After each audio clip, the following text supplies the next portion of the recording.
Hello, everybody, and welcome to the 55th meeting of Soteria, where we are going to do what very few people do, and that is attempt a reading of James Joyce's Finnegans Wake, a book everybody has heard of, but very few people have read. And with those words, I should like to hand over to Stead, who will lead us into this very, for me at least, and I think for all of us, very interesting dipping of the toes into the waters of James Joyce's Finnegans Wake. You've stolen one of my metaphors, but uh, confronted with Finnegans Wake, one is confronted with the fundamentals. What is one doing when one picks up any text to read as literary recreation? Wherein lies the pleasure of reading? Wherein lies its edification? Secondary questions arise with regard to this particularly elusive and hermetic and indeed ludic weave of references. How much subtextual reading about each reference does one need to do in order to reap an appreciable reward? Joyce, who was exceptionally erudite, fluent in multiple languages, and tenacious in holding on to and using his memories of Ireland, spent 17 years refining this culmination of his career. And people have spent longer than that trying to decipher it. They still are. He said that he could justify every line, and arguably every word within every line has a reason for being there. The impression of meaninglessness being an artifact of the perceiver or the reader, not of the thing perceived, I would contend. The resonances of each reference in the finished product will be different for each of us from what they were to its maker, whose world we do not inhabit and whose experience we have not undergone. Can they, though, still concatenate into a coherent semantic symphony? Or is that sensefulness only up to the point where, as it were, one might be able to hear some music in well-recited lines of a language one doesn't understand? The title of the work comes from a 19th century Irish ballad about a hod carrier, Tim Finnegan, who fell off a ladder and died. At the wake, a fight broke out and whiskey was thrown, which landed on the body and Tim revived. Thus, one of the prevailing themes, cyclical renewal. There's also the fall, which is the fall from grace. That is treated within another thread, the story of a Dublin family whose father figure, Humphrey Chipperton Earwacker, committed some kind of sexual offence in a park. He has a wife, two sons, and a daughter. The mythographer, known to us all here, I think, Joseph Campbell, wrote one of the earliest attempts to make sense of the work 5 years after its publication in 1944. I found his commentary valuable and a pleasure to read, though he would, I think, be able to read a shopping list or income tax return in mythic terms. So his commentary is to some extent just as much about his own vision of life as it is about Joyce's, and nonetheless valuable. From a little wading in the waters of this ocean, my final impression, or impression up to now, is one of immense respect for the detailed workmanship of the wake. The material of each of its parts is more reflective of its other parts than the most polished chrome, yet it does not have the other properties of metal. It is not emotionally cold to the touch. Robert, who is sadly not with us today, who first suggested we read it, is a classical composer, and James Joyce had a profound appreciation of music, regularly attending concerts and operas throughout his life. Therefore, returning to the question I raised earlier about whether the pure sound of the words and their surface gloss can carry one along satisfactorily, let us essay to answer it by two relatively unprepared readings. First, we shall read the conclusion to chapter 8, a chapter in which he treats of the wife of the protagonist, Anna Livia Plurabelle, who is here written of as a river, as indeed as the Liffey, the river that runs through Dublin. And at the end of the chapter, she merges into the ocean, which is a very common mythic theme. The text is replete with allusions to and namings of rivers. The passage we shall read starts with the naming of a tributary of the Thames, the Kennet. The passage was chosen for us to read because we've got the benefit of a recording of it made by the author himself, which we shall listen to afterwards. And after that, we can start at the beginning of the book and see how far we get. So let's get the text up. Yeah.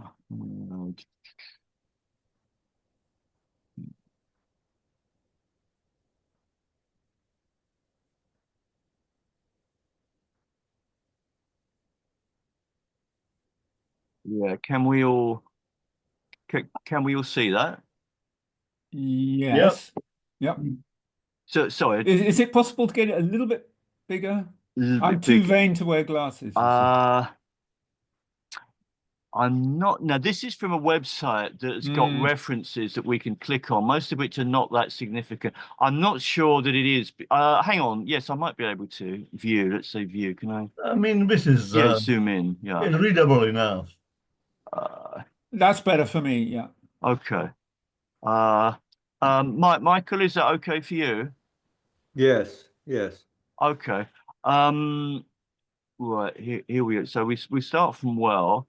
Father Frank, you were I think the first person to turn up. So Fine. We should not be excused from trying to put on an Irish accent, I take it.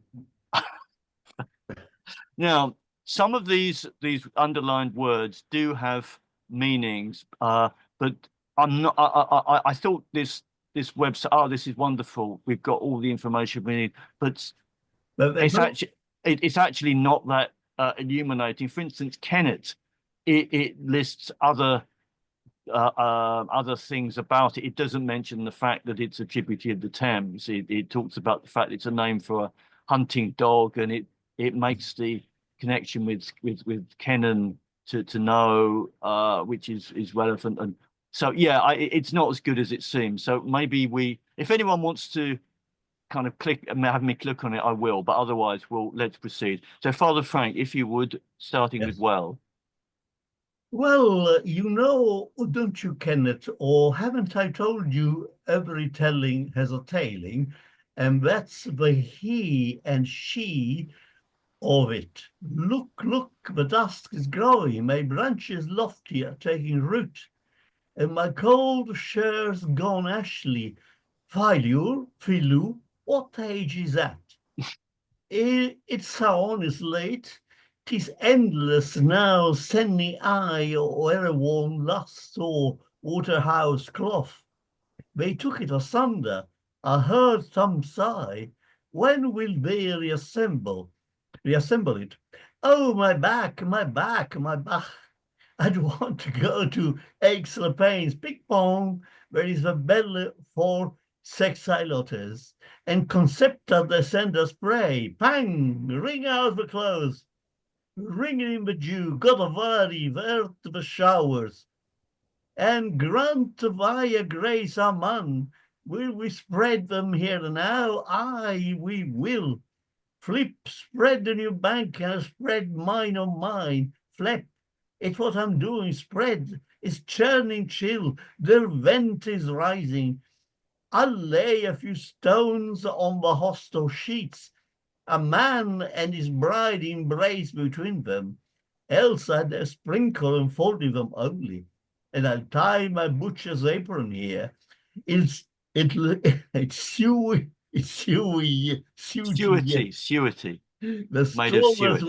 The stroller would pass him by. 6 shifts, 10 kerchiefs, 9 to hold the fire and this for the coat.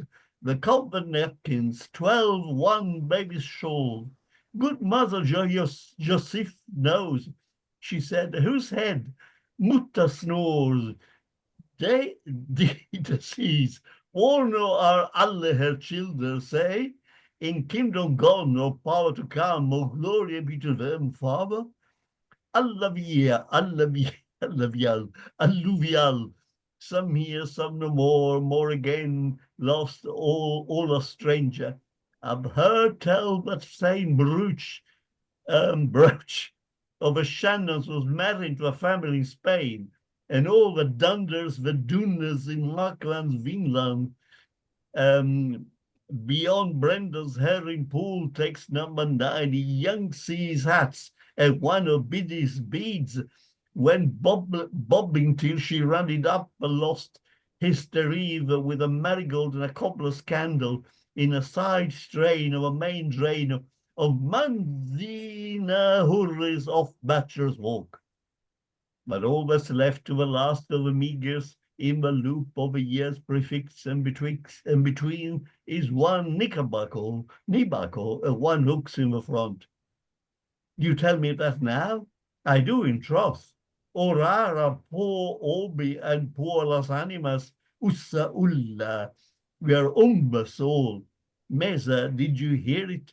A deluge of times, oofer and oofer, respond. You did. I need. It's that era wedding I've stoked in my hours.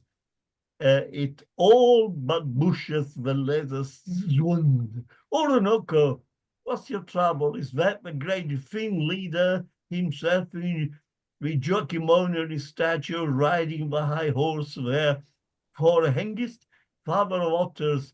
It is himself, yonder there, is that? Oh, Fallarin Common, you're thinking of Astley's amphitheatre, where the bobby restrained you making sugar stack bouts to the ghostwise horse of the peppers. Throw the cobwebs from your eyes, woman, spread your washing proper. It's well I know your sort of slop. Flap. Island sober is island stiff. Lord help you, Maria, full of grease. The loaded with me, your prayers I zone so. Mother Magnut, where you lift your elbows, tell us glazy cheeks in Conway's curly Kagura canteen. Was I what? Hobbly hips, flop, your rears gate, creak, oh, human. Beats your butts and disagrees. Anti since the damp dawn, martyrs Mary Alacock with Corrigan's pulse, and varicose vein my premaxil smashed. Alice Jane in decline in my one-eyed mongrel, twice run over, soaking and bleaching boiler rags, and sweating colder widow like me, for to deck my tennis champion son, the laundryman with lavender flannels? You won your limp pop-up limp from the husky hussars, when collars and cuffs was heir to the town, and your slur gave a sting to Carlo. Holy Scamander, I said it again, near the Golden Falls, ice is on us, saints of light, Zizia, subdue not you humble creature, what is it but a blackberry growth, or the dwyer grey aspen for old codgers' owns? Are you minimum Tarpeian, Lyons, and Gregory? I mean it now, thank you, the four of them, and the roar of them that drays the stray in the midst of old Johnny McDougall along with them. Oh, no, yeah, thank you, Father Frank. Yeah, that's like an assault course, kudos to you for doing it. It's quite an affair. Michael en Paris, would you like to continue All right, I'll try. with them? Yeah. Is that the pool big flasher beyond far, or a fireboat coasting yar the Christnia, or a glow I behold within a hedge, or my Gary come back from the Indies? Wake to the honeying of the loon, love. Eve, little Eve, die. We see that wonder in your eye. We'll meet again, we'll part once more. The spot I'll seek if the hour you'll find. My chart shines high where the blue milk's upset. Forgive me quick, I'm going, bye-bye. And you, pluck your watch, forget me not. Your even load, so saved to journey's end, my sights are swimming thicker on me by the shadows to this place. I so home slowly now by my own way, Moy Valley way. Toy, I too, Rathman. Ah, but she was the queer old Skiwausha, anyhow. Aunt Olivia, trinket toes. And sure he was the queer old Butts too. Dear dirty dumpling, foster father of Fingales and daughters Gills, Gammer and Gaffer were all their gangsters. Hadn't he 7 dams to wife him? And every dam had her 7 crutches, and every crutch had its 7 hues, and each hue had a differing cry. Suds for me, and supper for you, and the doctor's bill for John. Before, he married his markets cheap by foul. I know, like any Etrurian Catholic heathen, in their pinky, lemony, creamy burnies and their Turkish Indian mauves, but at milked mass, who was the spouse?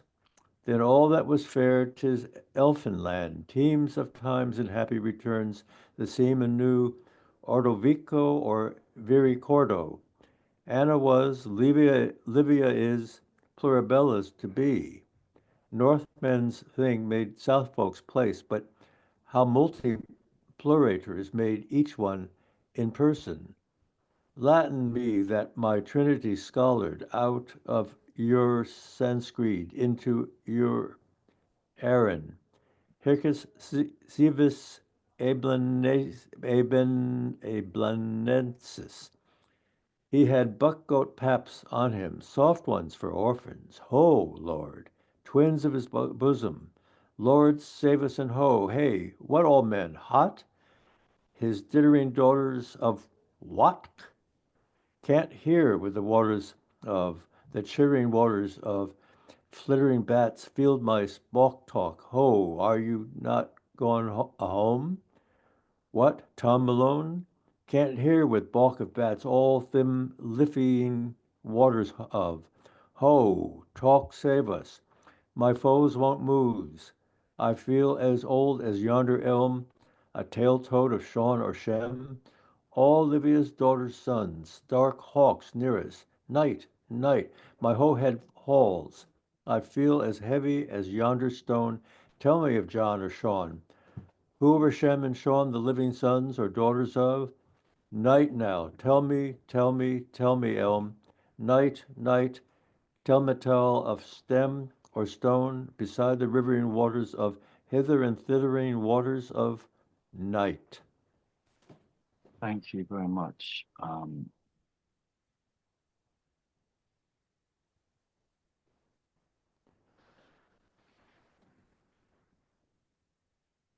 Follow it with the reading. Let's see this.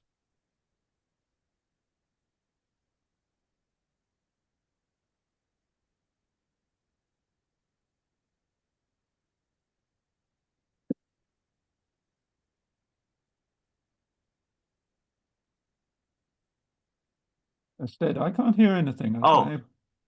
I don't know about anybody else. Could Father Frank, could you hear that? Or No, I do not hear. I can't. okay, sorry. Right, yeah, I'll have to think about. Yeah. I had this with WebEx and I couldn't get it to work. Yeah. That is a. I had exactly the same thing with WebEx, and it's supposed to work, and then everybody said I could hear it, but everybody said no, we can't hear anything. Yeah. Hang on, what's this? Oh, that is a shame. What's that thing on the right? Isn't that the volume? That's the volume. That could be. He could be right.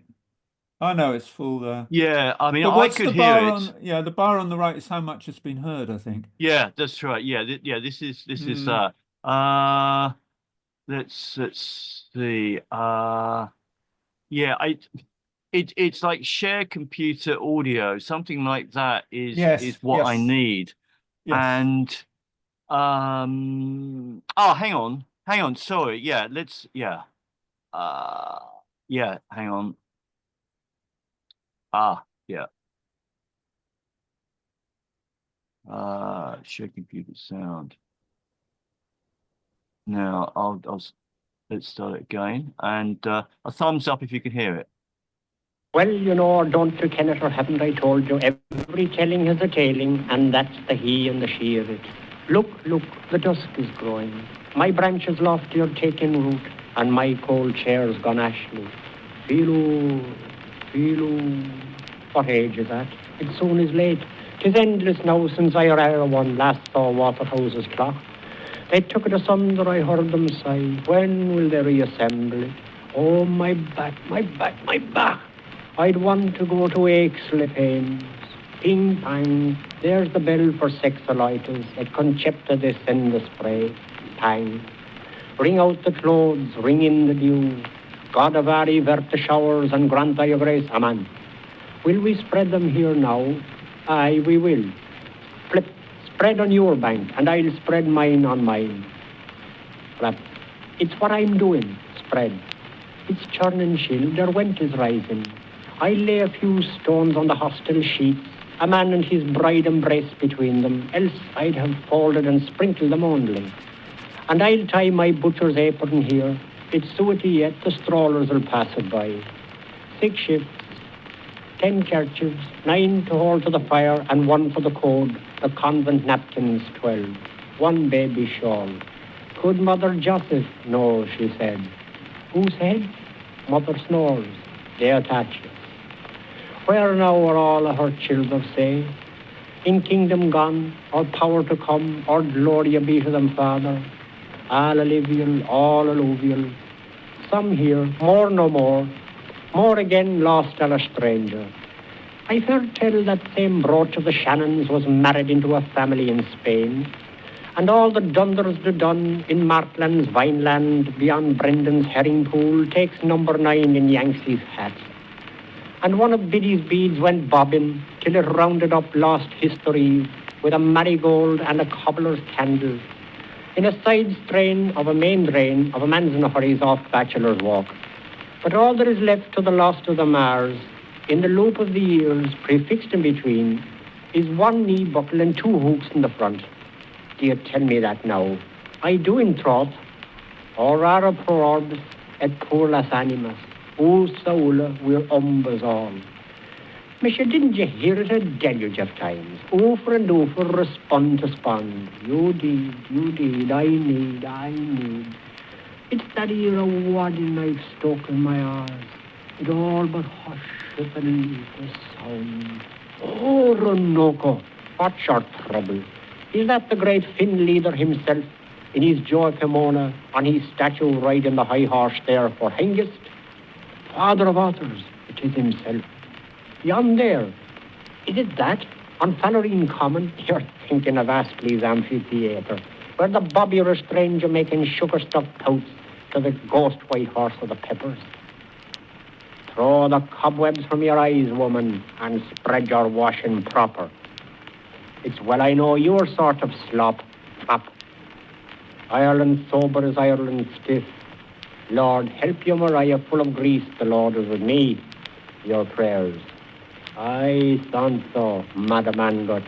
Why you lifting your elbow, tell us, glazy cheeks, in Conway's Carrigacorrad canteen? Was I what, hobbledy hips, flop. Your rear gates creak or Roman, but your butts disagree.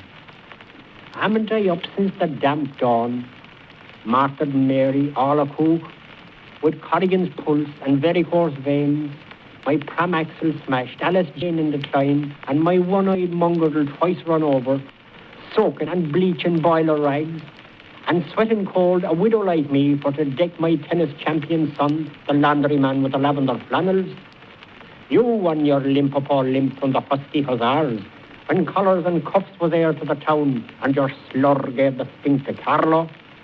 Holy scamander, I saw it again, near the Golden Falls. Ice is honest, sense of light, There, subdue your noise, you humble creature. What is it but a blackberry growth? Or that dwyer grey ass and 4 old codger zones?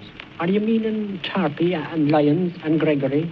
I mean now thank all the 4 of them, and the roar of them, that drave that stray in the mist, and old Johnny MacDougall along with them. Is that the pool-beg flasher beyond? Far, far? Or a fireboat coasting nigher the Kishna, or a glow I behold within a hedge, or my Gary come back from the Indies? Wait till the honeying of the loon, love. Die, Eve, little Eve, die. We see that wonder in your eye. We'll meet again, we'll part once more. The spot I'll seek is the hour you'll find. My chart shines high where the blue milk's upset. Forgive me quick, I'm going, go by. And you pluck your watch, forget me not, your even load, so save to journey's end. My sights are swimming thicker on me by the shadows to this place. I so home slowly now by own way, my valley way, tow I too, wrath mine. Ah, but she was the queer old scousha anyhow, Anne Olivia Trinket toes. And sure he was the queer old bunce too, dear dirty dumpling, who's their father of Fingalls and Doffergills.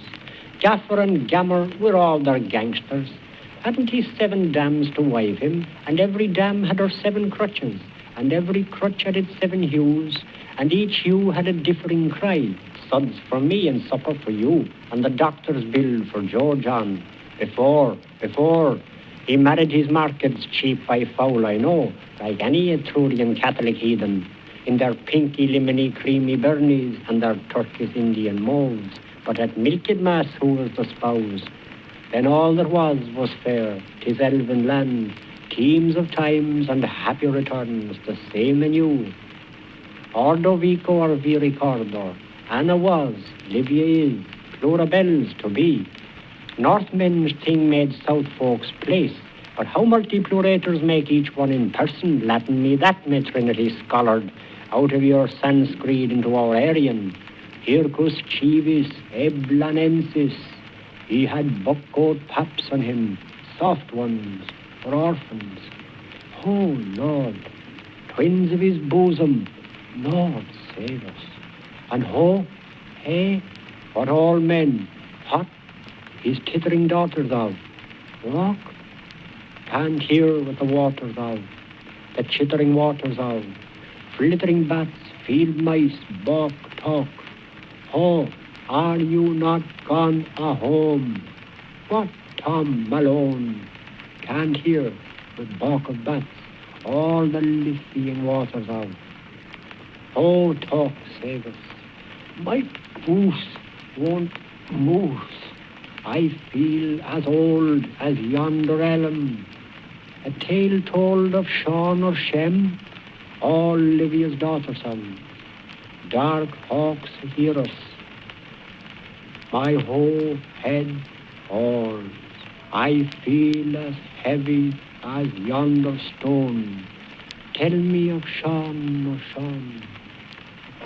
Who were Shem and Sean, the living sons and daughters of? Night now, tell me, elm. Night, tell me tale of stem or stone, beside the rivering waters of, hither and thithering waters of, night. Yeah, how did I mean it's a remarkably beautiful reading with a range of emotional tones. I mean, did it? Yeah, how did anyone feel? It certainly brings alive the actual what apparently looked like a rigmarole. Yeah. Now you can see how it is a real conversation in a way, your dialogue. And so it is amazing. Actually, it contributes a lot to the understanding. I wonder only, I mean, was that the normal accent of James Joyce? Because the reason I'm asking is because he was a teacher of English in Trieste. Yes, correct. And if he taught his students English, with this kind of accent, I wonder what his students have looked like or sounded like once they came to speak English, because obviously it is quite a distinctive Irish intonation. Yes, yes, indeed, indeed. But Good no, point. it's Yeah, great. good It was question. great. He added a lot. He added Yeah. a lot. But I mean, I am conscious that there are so many references here that one needs to expand. Yeah, it just is so laden with allusions. Very rich. Very Yeah, rich. it really is, and Too it's rich in a way. yeah, it's like a kind of condensed kind of Christmas cake Cake. almost. Yeah, yes, Yeah. yes, yes. And if you Um, eat too much, you'll begin to feel sick. But it's very enjoyable to have a little bit. Yeah. That's a reason why I think a Finnegans Wake could never be Oh no, a it popular is. reading, because it's not that kind of book. It requires someone who is approaching the level, the literary level of uh, of Joyce in the sense of the number of texts that one is aware of and the ideas that one knows. A lot of the ideas of Giambattista Vico, I think, the philosopher, um, are important structurally. I think that his material is arranged according to stages, and yeah, I mean, there were quite a lot of references to Sanskrit words and their ideas. Latin, Yes, indeed, of course, because I mean he was schooled by the Jesuits and was, you know, theology, yes, yeah, absolutely, yeah. I mean, a lot of all theology. all sorts of Christian and references to the geography of Ireland.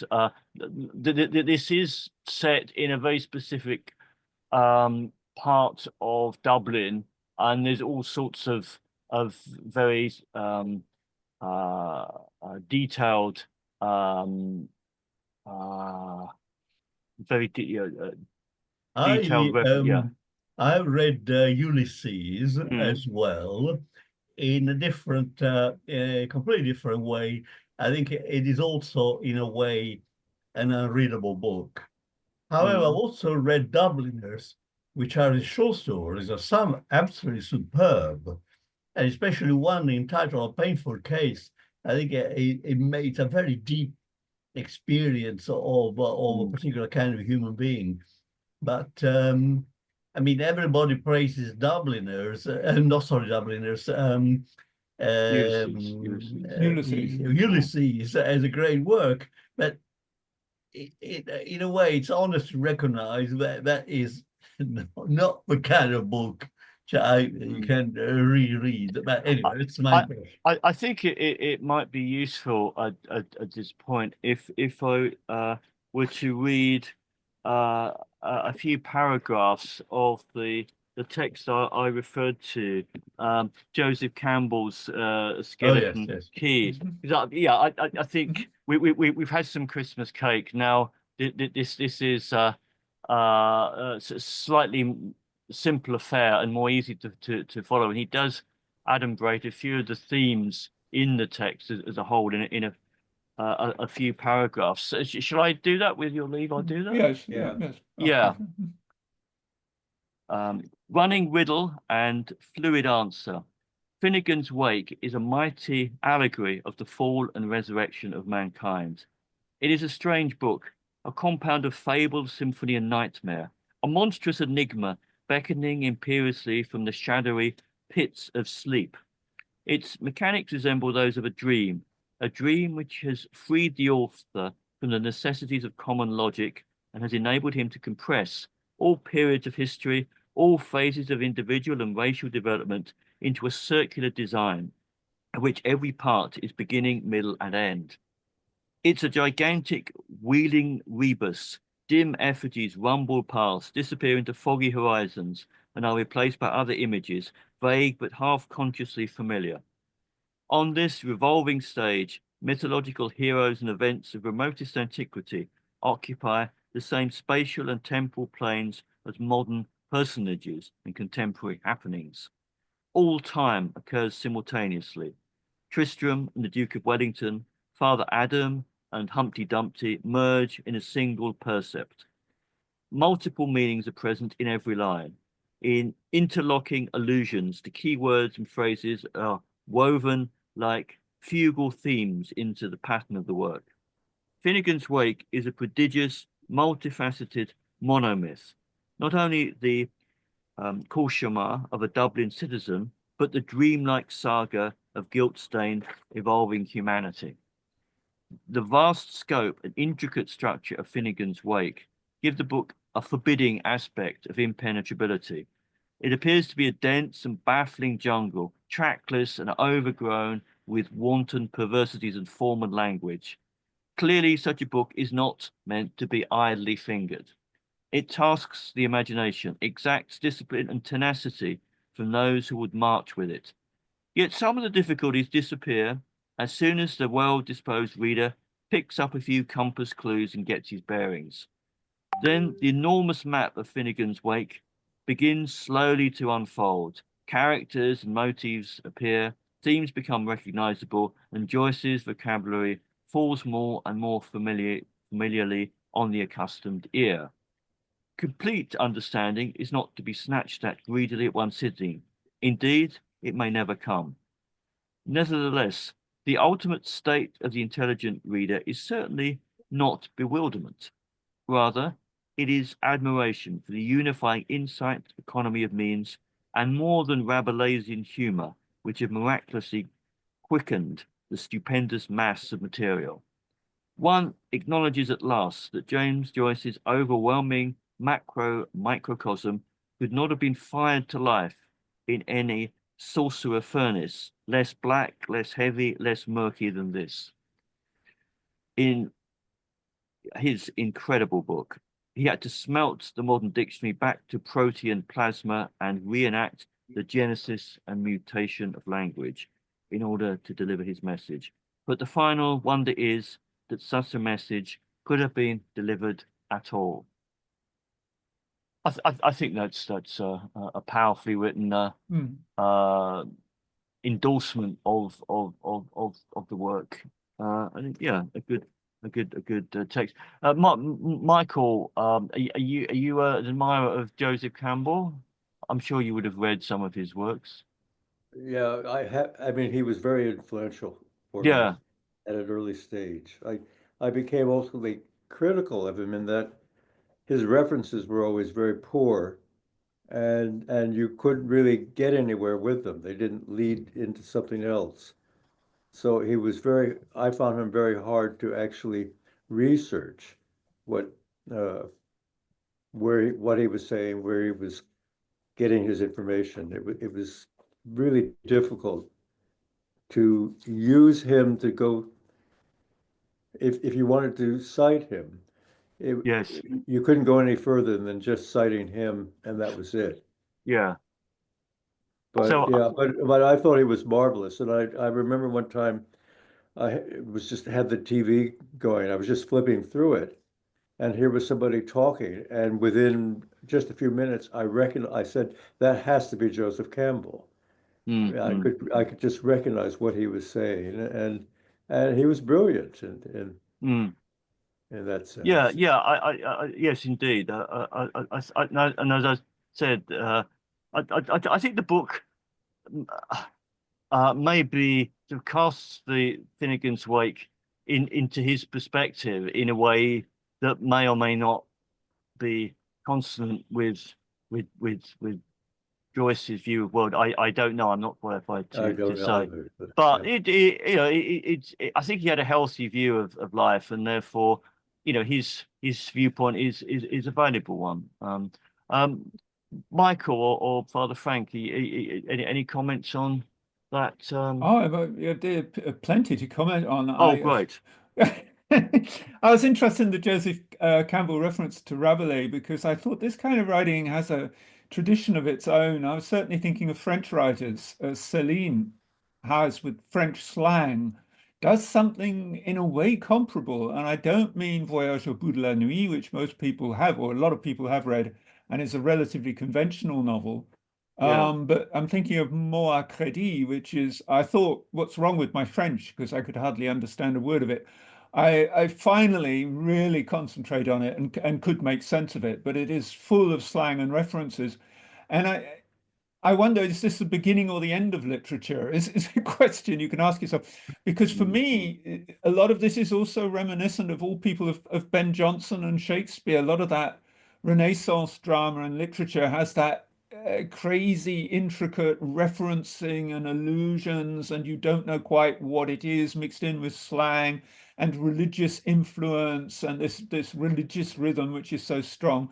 And I've been reading Shakespeare's sonnets recently, and I thought they have that same density. I mean, it's not the same kind of writing, obviously, Yeah. but Yeah. there is that comparison you can make. And then that long period of sort of rational writing in between the 17th century, of starting at the end of the after John Donne and the Metaphysicals, then all this very straightforward in the sense of immediately rational writing going through all the 19th century. And then, if you like, the craziness beginning again after the First World War, with obviously Ezra Pound is an obvious Yeah. person you can compare here. But does it go too far? You know, other two, and I think we agree then it's a rich cake. It can be enjoyed for a little while, but I wouldn't like to read this for more than about, well, absolute maximum an hour, and then I would be But quite not, if that. it's something one needs to research and have the assistance of someone who's got who has also researched it. I don't. Yeah, I'm quite good to research, but if you really have to research, then it's not working, is it? Because there should be an immediate sort of echo. I mean, if the research is then just enriching what you already feel, but if you have to research just, oh, I don't know that at all, and oh, I can tick off that fact, then it's not going to work in a poetical way, if you see what I mean. Well, I mean, if you've been brought up a Roman Catholic, which I think Father Frank probably has, I don't know about you two. I was quite very pious father, very pious school. The rhythm, the Roman Catholic rhythm of the Mass is immediate. I don't need a reference for that. Oh, that I mean, something like the rhythm. Yeah, that is interesting. I Yeah, think one of the key words of which, I mean, it's interesting. Michael mentioned Shakespeare and Ben Jonson, but then also, of course, Ezra Pound. But I mean, some of his writers, I mean, Ezra Pound was not, but I mean, one of the key things is what they wrote was, I mean, I know it's not fair comparison because they were playwrights, but entertainment. Someone, you know, I think in one of Graham Greene's book of A Third Man, the protagonist says Shakespeare was an entertainer. And he was. He entertained. But of course, his texts very often is crammed full with allusions to antiquity, to alchemy, to poetry, and the audiences, I very much doubt really it's a Beatle audience, but they were entertained by what was going on. Now, again, it's an unfair comparison because, but is Joyce, is Finnegans Wake entertaining? In a way, it is. I think it is entertaining, but it's not an entertainment. You know, let's call spade a spade. It's an entertainment for highbrows. Oh yes, absolutely. Yeah, no, I think that's a very good point. You know, that's a very good point. There's a difference. Accessibility is not top of the agenda. Yes, that's a very good point, actually, because you can say there's a difference with Shakespeare where there are different levels, whereas this is just, in a sense, one level, and you can't just relax and enjoy it as maybe you could Hamlet, in the sense of Hamlet's exciting, you know, you're at that level. You can enjoy Hamlet without being highbrow, but you can't enjoy this without being a woof. I think, Michael, what you said about the two. Or Joyce, sorry, Michael. Yeah, go on, Michael. Well, I was just going to say, I think what Michael said about the different types of literature. I mean, and so you really can't compare it to what we would normally call literature. Last year I finally reread Ulysses, and I actually enjoyed it. But I have a good friend, and she said that something like that could not be written today, and it was really of a certain type, and it wouldn't have the appeal in our world of today. I wish you had been Mm. able to show when we were listening to him read, if we could have followed the text with it, that would have been more Oh, interesting to sorry. me. Yeah. I mean, And the thing for me, I mean, it is so dense. I ended up listening to it virtually as if I was listening to music. I wasn't necessarily interpreting anything. I was just listening to his pronunciation and the range of words and all that. So it was a musical experience more than for me than an intellectual one. The other would be something you'd have to really just spend a lot of time in and do all the research. Yeah. I mean, if the Ulysses is not something that could be written today, this even more so. Even more so, yes, Yeah. indeed. Mm.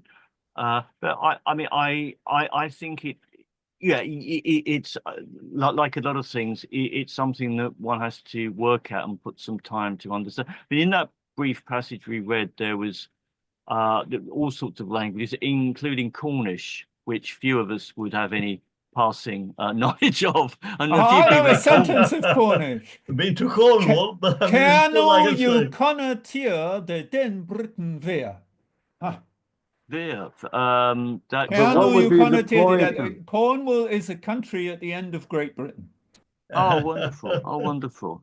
What would be the point of using bringing in the Cornish then?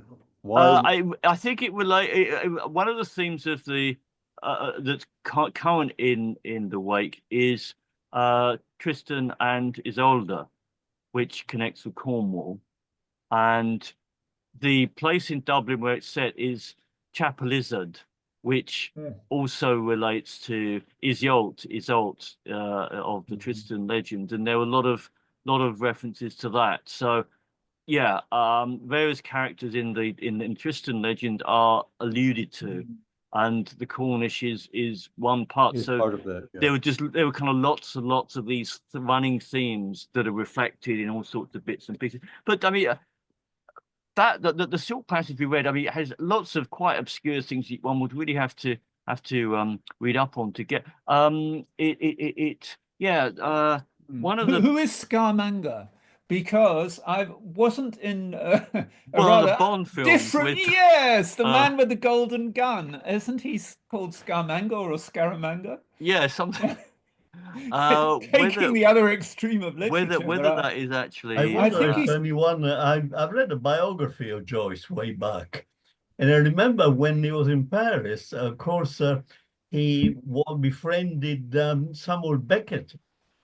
Yes, And yes, I knew Samuel that. Beckett actually had a relationship with Joyce's daughter, if I remember correctly. And it wasn't very happy. But because Beckett, Beckett's writing, some of his writing are also fairly complex. So I wonder if there was some influence from Joyce to Beckett, whether direct I'm sure, or I'm not sure. Oh, yeah. intentional. But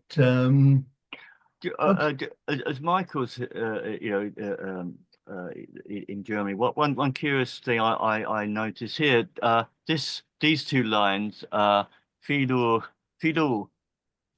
is apparently bastard in French, or some Yes, objectionable. Filou. No, it's not Yeah. bastard. I don't know Or- is it a pimp?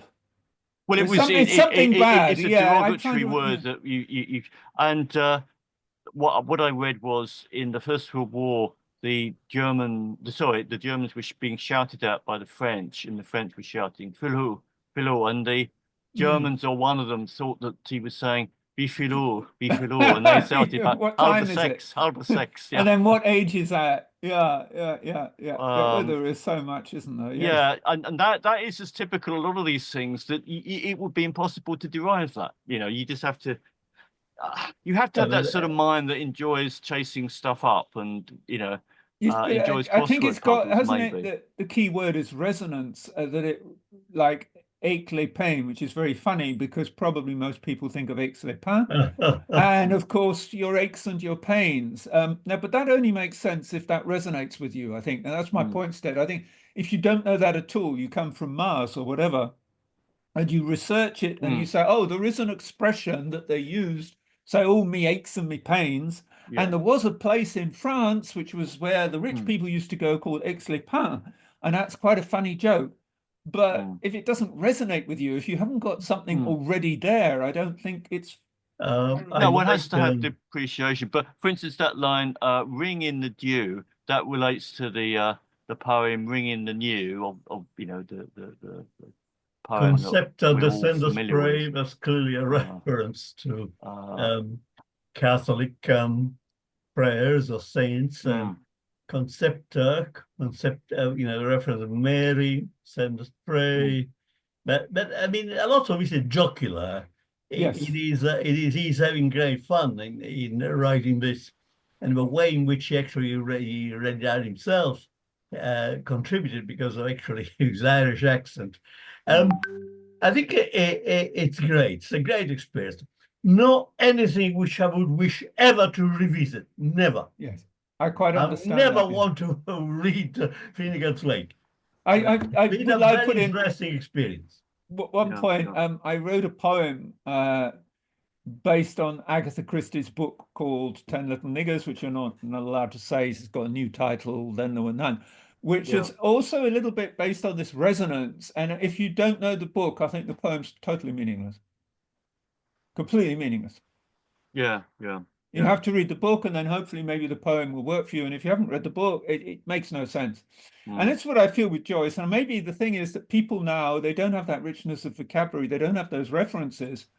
And so it'll fall on deaf ears. You know? But I mean, it is a good reason to read other books that he was familiar with and to extend one's knowledge. And so to become as familiar as he was with the canon, you know, so that in that sense, it's the ideal text to be studied at universities where there is a certain amount of time, and it's not about just people reading novels that they could read in their spare time. You know, you need to read that. That's right. But how long is it, the book? Oh, it's in 4 parts. How long is it? I mean, how many pages of it? I have no idea. Yeah, I don't know. I bought it on audiobook, and I think it probably I think it takes about 19 hours or so to read, which isn't that long. If you sit and read it, it takes you 19 hours. No, that's not that long. I'll Frank, you, Father Frank won't be doing that anytime soon. I've got the Bible on audiobook, which I'm working my way through on the bike when I'm out, and I think that's 94 hours. And that's an interesting. I would have thought it could Ramayana, almost be longer than 94 hours. But okay, that puts it in perspective. And you said 19 hours. Hang on, it's about a fifth of the length of that. No, sorry, I was I was under. It's 28 hours 73 minutes. Sorry, 28 hours 57 minutes. Sorry. I'm confused. Right, but James Joyce, James Joyce, Finnegans Wake, 28 hours. It's wait a almost minute, 29. And the Bible is about 100 hours. The Bible is. It's a fifth of the length of the Bible. That is pretty long. Yeah. The Bible must be longer than that. Not to read it.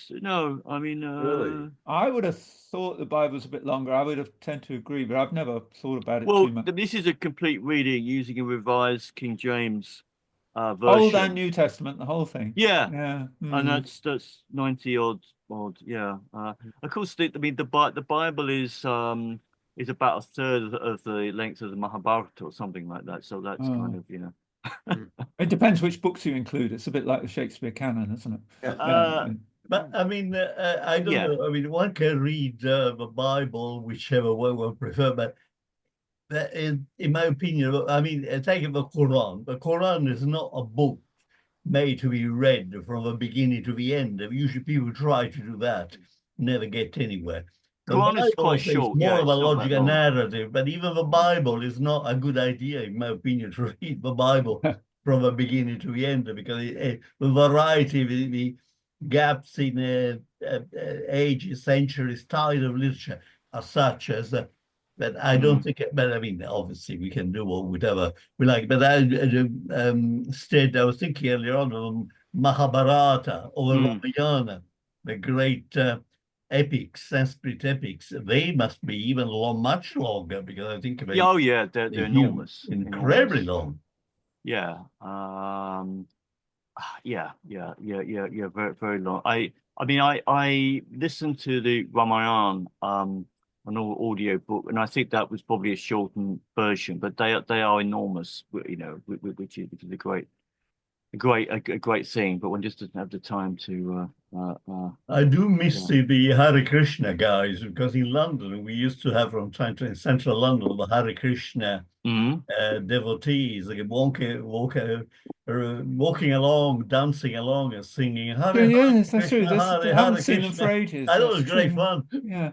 Yes, Yeah, they still do provide free food in London, and I you know I once see said them. Hare Jesus. Nobody took offense. The centre in just north of London, in the Watford area, Bhaktivedanta Manor is a really lovely place to visit. They have a farm there, and the trees are really healthy, well looked after. The cows are treated very well. It's a very nice place to visit. They used You to know, have a it really is. restaurant in Soho as well. Yeah, There's that's a Hare right. Yeah. Krishna restaurant. I don't know if it's Yeah. still there. Is it still there? Yes, it is. Okay. But it's I think seeing something in a rural context is very pleasant, because Krishna Bhagwan obviously loved the cows, and you can feed the cows, and you know Well, it's in nice. Hindus, cows are very important. Yeah, absolutely. Yeah, they're the symbol of maternal generosity. It's very good. Just on the Quran, Father Frank, how many hours to read the Quran? Well, I never try to read the Quran, by the way, because, as I say, Quran should not be read as Or a listen to. How long do you think it is? to read or to listen to.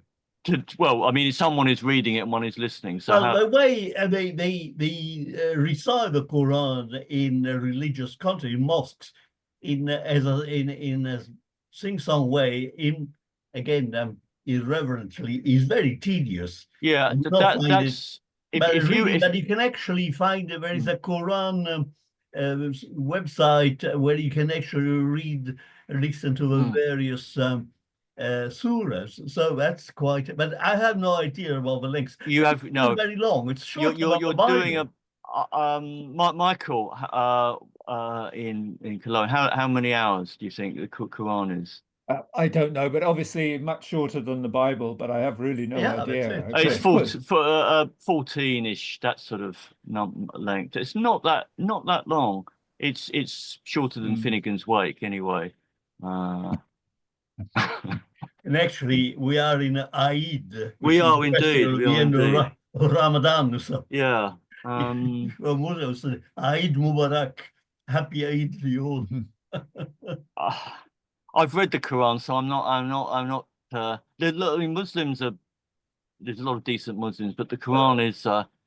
It's got some. Some surahs that interest me far more than others. For example, the surah where the story of the sleepers of a cave, which is also in Christian scriptures.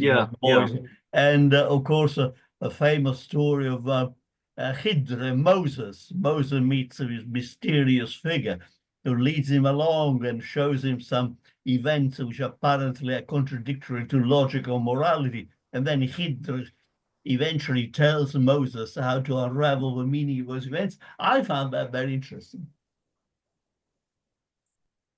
Now, I think I won't. I think maybe because of the nature of the text, I think we've probably eaten sufficient of Christmas cake.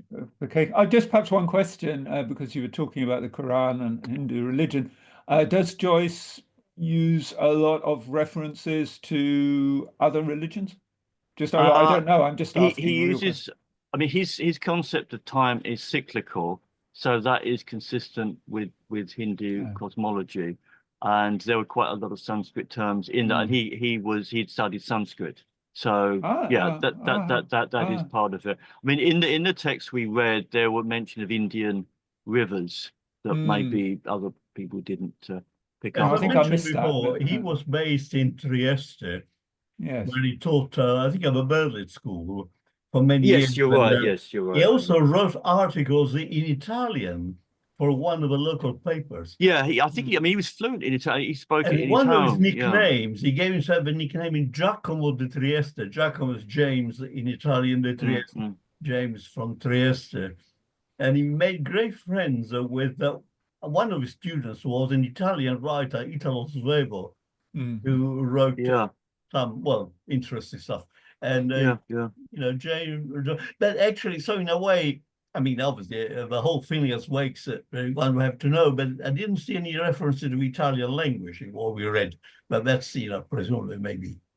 I mean, there is, quite a lot of references. But I said particular to, I think Gian Battista Vico, the philosopher. Yeah, I think that's his name. Yeah, well, someone's nodding in well, I think, didn't he write the life of the artists, Vico? No, that's Vasari, Giorgio Vasari. Vasari. I think Vico is referenced in the word in the first line, vicus, the opening of Finnegans Wake. And he was a philosopher of history, I think, and had a bit like Spengler in the sense of having an overview and developments and stuff like that. So yeah, there's a sense in which Joyce did believe in this eternal renewal and rebirth, and he according to Joseph Campbell, who would say this, he saw all figures like Jesus, the Buddha, Thor, Finn, the Irish deity, it all being essentially the same in their function in relation to this kind of cyclical renewal. These were figures that brought about change and brought people back to life in some ways. So that, in that sense, it's a positive sort of view, I think. But yes. What's the origin actually of the word wake for sitting around a person who's died? Is that something to do with a reference to the fact that the people keep awake for the night while the person's died? I think it has to do with either keeping awake, and probably because there was always this folk fear that the corpse could be stolen. And so you stayed awake to make sure that didn't happen, or this spirit from this body, and until the body is actually buried. Okay. Yeah. But actually, yes. Sorry, the word wake reminds me because the stead drew my attention. We have a common acquaintance who died, Alan, and there was a wake, you said. And I'm afraid it slipped my mind. I didn't go. Actually, I did not remember the address anyway. And I'm surprised because we got the guy, a friend in common, Jonathan. Yeah, Jonathan Bolter. He did not let me know. I mean, if you had not told me, I would not have known. But I don't know. I didn't see Jonathan at the funeral, but sorry about that. Michael, about wake, it does relate to wakian, I think, in the Anglo-Saxon verb. So it's about wake, keeping up, and that while the body is there, I think. So it's got some connection with that. But, if anybody wants a lowbrow Finnegans Wake, of course, there is the Dubliners song, if you don't know it. You can look at it on YouTube. Oh, which one? You don't know? There's you don't know the song, Finnegans Wake? It's a fine song. Yeah, fine Irish song. Okay. YouTube. Yeah. Well, It only takes 4 minutes to listen to, so it's not as long as the book. And it's great fun. Yeah.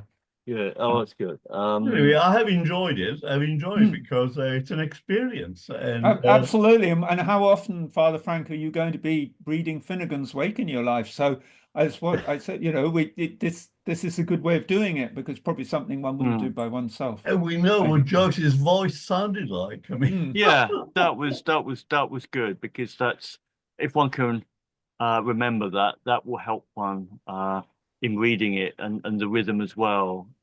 You know, so yeah, I that wonder was, if he was exaggerating his accent. Just sounded sort of almost too Irish, but never mind. Yes, I almost thought that.